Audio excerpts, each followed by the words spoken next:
Good morning student. I am going to start chapter number 10 for class 6 and the chapter name is the Golden Age, the Gupta Empire. In this chapter we will study about the history of the Gupta rulers, the main source that provides us a valuable information about the administration, society, religion, education, culture, art and architecture during the Gupta periods. So I will start with the introduction. Firstly, we will study the different sources that provide us valuable information about the Gupta rulers. So Gupta Empire was started by the Shri Gupta and it is known as a golden age of Indian history because considerable achievements was made in the different fields like education, medicine and science. The first main source, the coins. In Fahin accounts, the accounts of Fahin, who was a Chinese traveler who visited the India during the Chandragupta II. The second one is inscriptions, Allahabad pillar inscription. The third one is coins. These coins also provide us information about the Gupta rulers. The third one is history of the rulers. So firstly, the Gupta Empire was ruled by the Chandragupta I. He was ruled from 320 to 335 AD.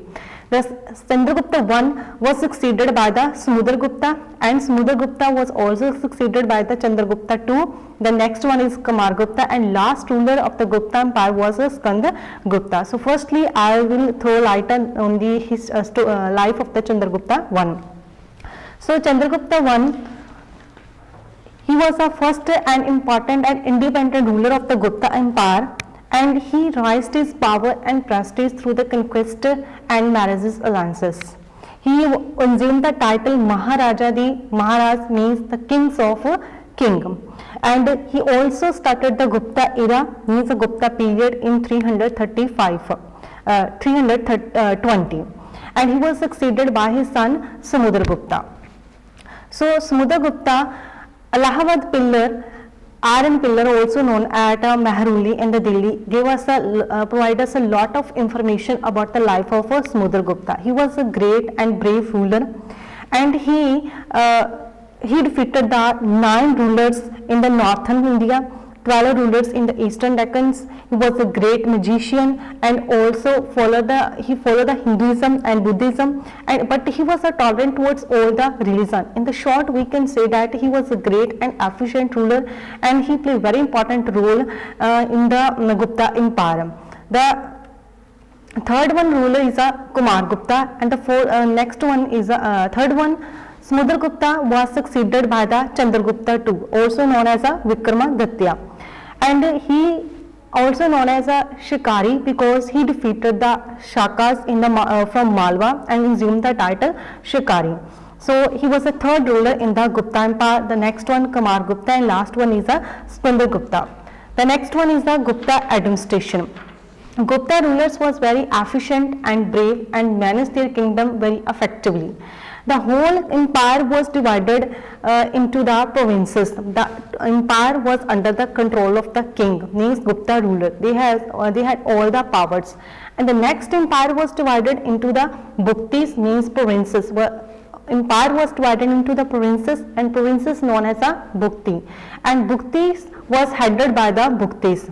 The next one, provinces was divided into the different districts and districts was known as a Vyasa and they were under the control of a Vyasapati. And to manage the empire very effectively at the low level also, the Vyasa means that districts was divided into the small towns and these towns known as the Vithis, and at the village level, administration was managed and handed over by the Grama, means known as Gram. Gram means village. They were under the control of a Grampati.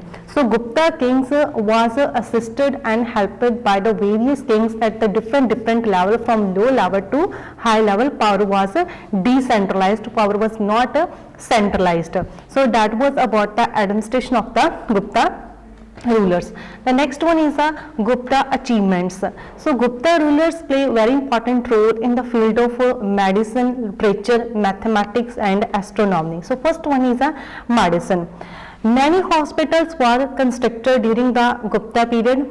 The great physicians Vigbhatta and Dhanvantri and Vigbhatta were great physicians during the Gupta periods. And Ayurvedic system was also developed during the Gupta period. Many books was written on the medicine like a plastic surgery, printed medical guides, 500 healing plants identified under the Ayurvedic system.